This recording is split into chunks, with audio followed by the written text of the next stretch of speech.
So I was about 7 or 8. I think 7. And it was a really tumultuous time in my family's uh, world life.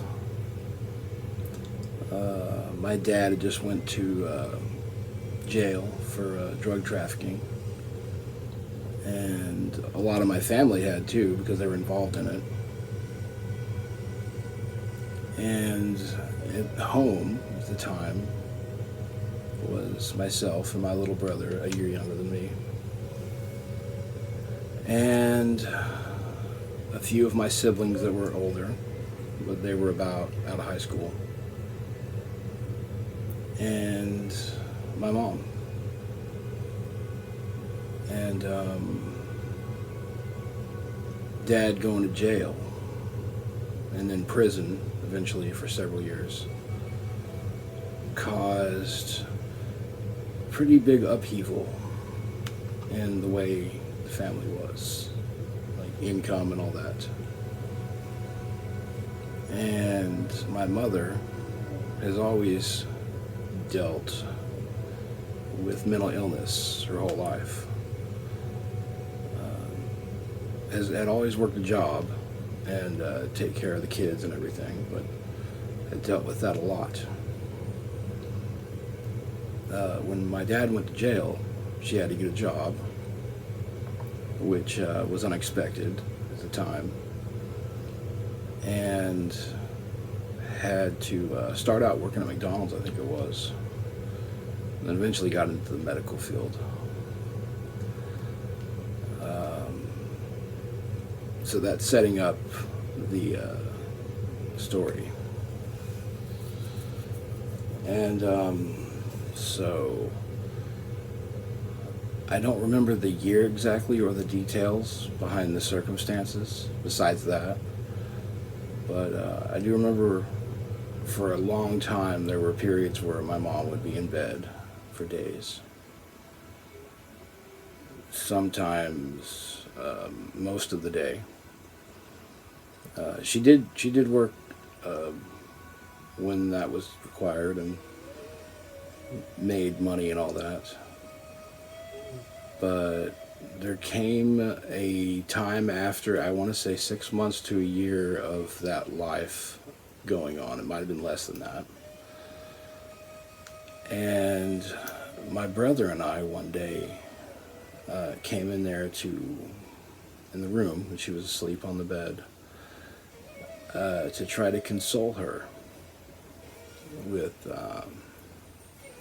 I don't remember the time. I want to say it was pictures we drawn or something. And um, being 7, I cannot remember exactly why she reacted this way, but I do remember the reaction. And she basically screamed at both of us that it was all our fault, what had happened. And I suppose she meant with life, with dad going to jail, with everything. I don't know. At the time, I don't know how Matt felt about it, but I took it as any kid would. Everything was my fault.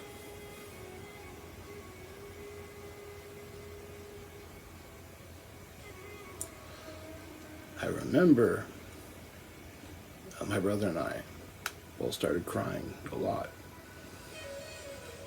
And I don't recall what happened after that. Maybe she consoled us, I don't remember that.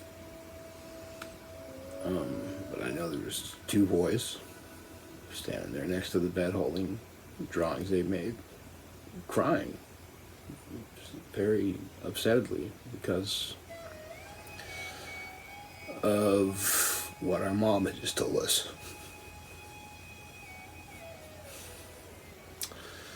Now, I'd buried that for years because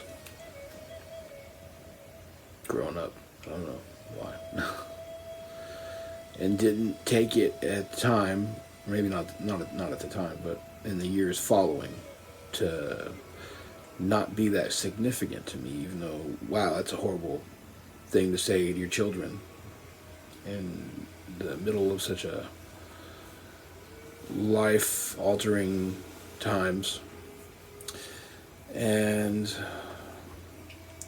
I really hadn't come to grips with it until the last 10 years, being 40 now, how much that affected me. And I can't say for my little brother. I've never really talked to him in detail about this since we were ever, I think, little or at all. I talked to my mom about this, I want to say, once or twice in the last few years. And much like with everything from that era, her attitude was, or not, well, her response was, I don't remember that at all. And that's even, I don't want to say angering, more frustrating or saddening.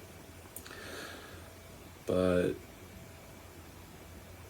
I don't know whether to believe that, because she claimed that about a lot of things from that time to my older siblings too, about the drug trafficking and my dad's involvement, and her younger brother being the leader of the whole thing, as it was put forth.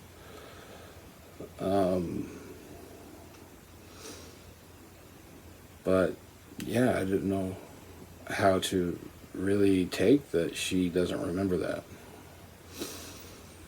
And then, I mean, she expressed extreme sorrow for feeling that way, I suppose, or however she reacted to us back then.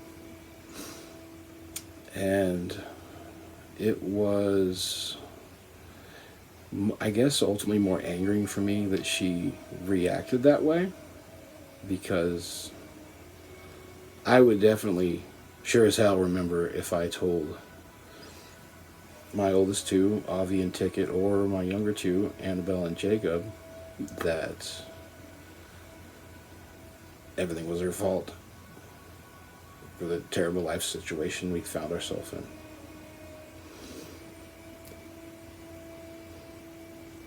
And so that is one of the most traumatic happenings of my childhood.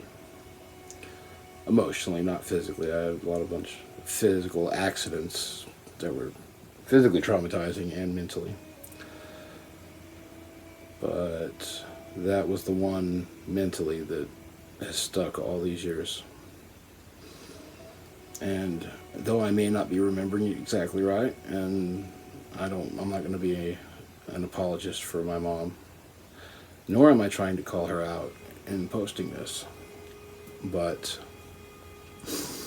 need to be said. And I don't look at her as a horrible person today.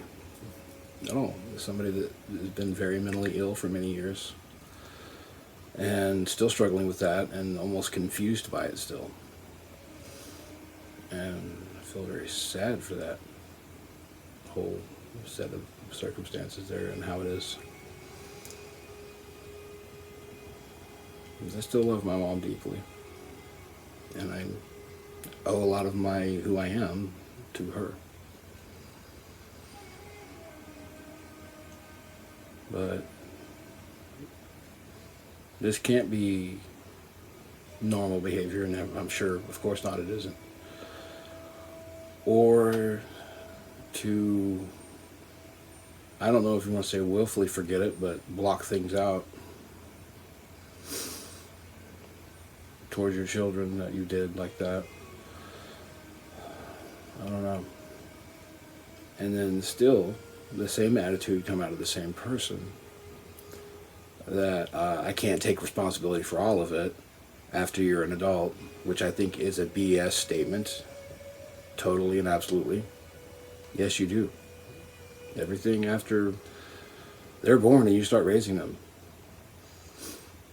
Maybe some would say even before that, when they're in the womb still, you're responsible for it. If I wouldn't say responsible for, you can't control certain things, accidents, other people's effects, but you as the parent are responsible. From beginning until the very end of your life or theirs, if, you know, that is so sadly and tragically the case. And that's my opinion, though it differs from the opinion of my mother in certain respects and that generation, okay, boomer, that your kids got their own responsibilities after they're adults and you're not responsible for their behaviors, blah, blah, blah. That's bullshit. Complete and utter bullshit. Because you affected them with everything you've done since they were born until the present day with what you've done, because you are their model for a human in here. And so that is that as far as that traumatic experience. I've accepted it and unpacked it for what it is, and here we are.